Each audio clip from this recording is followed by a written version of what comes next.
आपको लगता है यहां कोई साथ देने वाला है? अगर आप भगवत मार्ग के पथिक हैं, अभी आपको लगता है आपका कोई है, तो अभी बहुत बड़ा भ्रम है।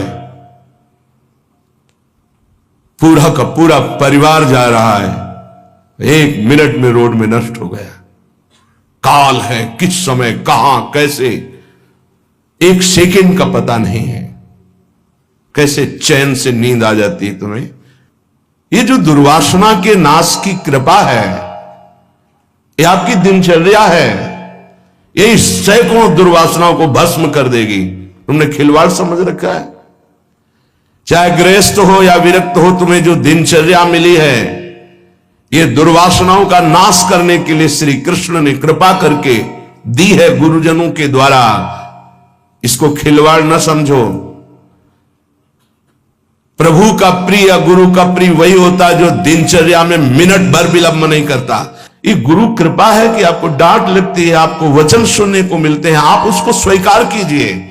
ये मन की, ये दुर्वासना की वृत्ति को हटाइए। सुविधा भोगी बनने वाला कभी सच्चिदानंद का साक्षात्कार नहीं कर सकता। जानबूझ करके सुविधाओं का त्याग होता है, सुविधाओं में रहते हुए, और परमात्मा प्राप्ति की विकलता प्रकट की जाती है। समझ में नहीं आ राग द्वेष की वृत्तियां, शरीर विलासिता की वृत्तियां, खाने पीने की वृत्तियां, सुख भोगने की वृत्तियां कितने दिन चलेंगी? मरना है, मरोगे। ये शरीर नाशवान, आज नहीं तो कल मरोगे। प्रार्थना मान लीजिए। तपलोक और महालोक जनलोक में सब सिद्ध जन निवास कर रहे हैं, जो सृष्टि में प्रकट होते हैं और सृष्टि के बाद लय होते हैं। उनको एक बात का दुख पाया गया, संतों को, कि इस महान मानव देह में आकर के भी तुम भगवत प्राप्ति से वंचित हो। तुम्हें नींद कैसी ऐसी आ जाती है कि तुम्हारा भजन, तुम्हारी दिनचर्या, तुम्हारा साधन पथ रुक रहा है और तुम्हें चैन से सोना आ रहा है। तुम उपासक हो। ये जीवन हमारा प्रभु के लिए। अगर नहीं समझ पा रहे हो तो आखिरी बात समझ लो, कोई समझाने वाला तुम्हें नहीं है, कोई समझाने वाला नहीं। सिर्फ तुम्हें बर्बाद करने वाला मिल सकता है, समझा कर उठाने वाला हरि या हरि का पार्षद मिल सकता है, और नहीं मिल सकता। तुमसे मित्रता करके तुम्हारी वासनाओं को बढ़ाकर तुम्हारे चित्त को विक्षेप में भर देना, ये संसार के हर व्यक्ति वस्तु स्थान का प्रभाव है।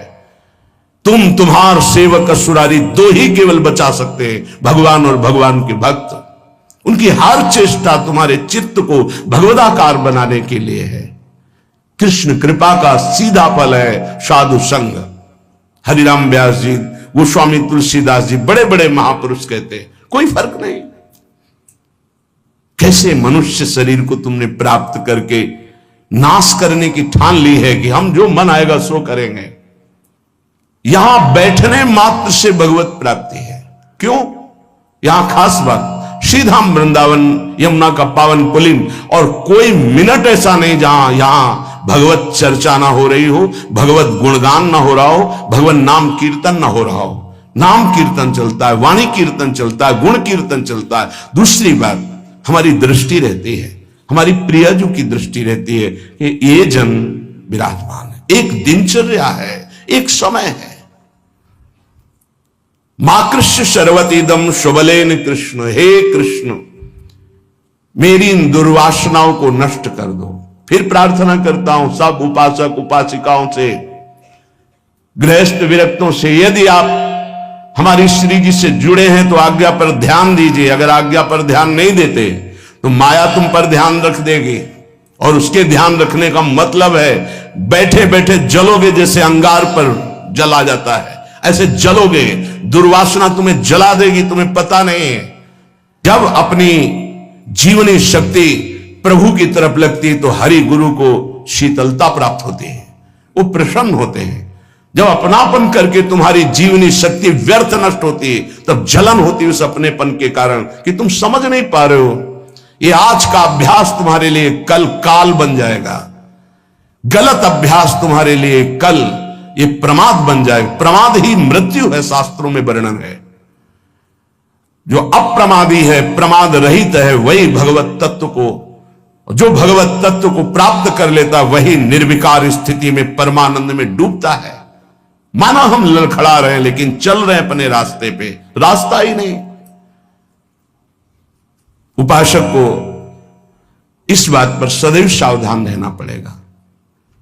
अगर हम अपनी इच्छाओं का मर्दन नहीं कर सके, अपने गुरु की आज्ञा पर नहीं चल सके, अपने शास्त्र आज्ञा पर नहीं चल सके, तो मुझे लगता है कि आगे चल करके आपका जीवन बड़ा संकटपूर्ण रहेगा। संकटपूर्ण, ये विकार आपको रौंद देंगे। इसीलिए विचलित होते हैं कि आप लोग इतने बलवान बनिए कि आक्रमण कब हो जाए, कहां किस वासना का, आप उससे लड़ना जाने। आपके अंदर युक्तियां होनी चाहिए। आप हमारे भगवत पार्षद हैं, श्री जी के जन हैं, आपके अंदर युक्ति होनी चाहिए। गुरु की प्रकट उपस्थिति में युक्तियों की, कलाओं की आपके अंदर वृत्तियां जानी चाहिए कि कभी किसी विकार का आक्रमण हो तो कैसे बचा जाता है, कैसे हमारे को इस माया पर विजय प्राप्त करना है, कैसे विषम परिस्थितियों में अपने चित्त को डूबने ना पाए बचाया जाए, यह संतों से सीखा जाता है। कैसी पार्थिव दृष्टि है कि शरीर सुख के लिए सोना, जागना, खाना, पीना, बस यही हम सुख मानते हैं। नहीं भाई, ये सुख तो बहुत जन्म भोग लिए। इस जन्म में एक नियत समय रखिए, एक अल्पाहार की सीमा रखिए, एक भोजन का समय रखिए, एक अपनी दिनचर्या का समय होना चाहिए। ये नहीं आज मनाया 2 बजे पा लिया, फिर मनाया 5 बजे पा लिया, मनाया 3 बजे से 8 बजे रात्रि तक सो रहे, 8 बजे से 4 बजे तक जग रहे। ऐसी दिनचर्या नहीं होती, कभी ऐसी नहीं। दिन बाई चांस कभी कोई सेवा में समय लग गया हो, बात अलग है, ऐसी दिनचर्या नहीं होती। पक्का मानिए, आपका हित इसी में है कि जो दिनचर्या दी जाए उसका पालन कीजिए। हमारा सत्संग तभी लाभ देगा आपको, हमारा एकांतिक वचन तभी लाभ देगा आपको जब हमारी आप आज्ञा पर चलेंगे।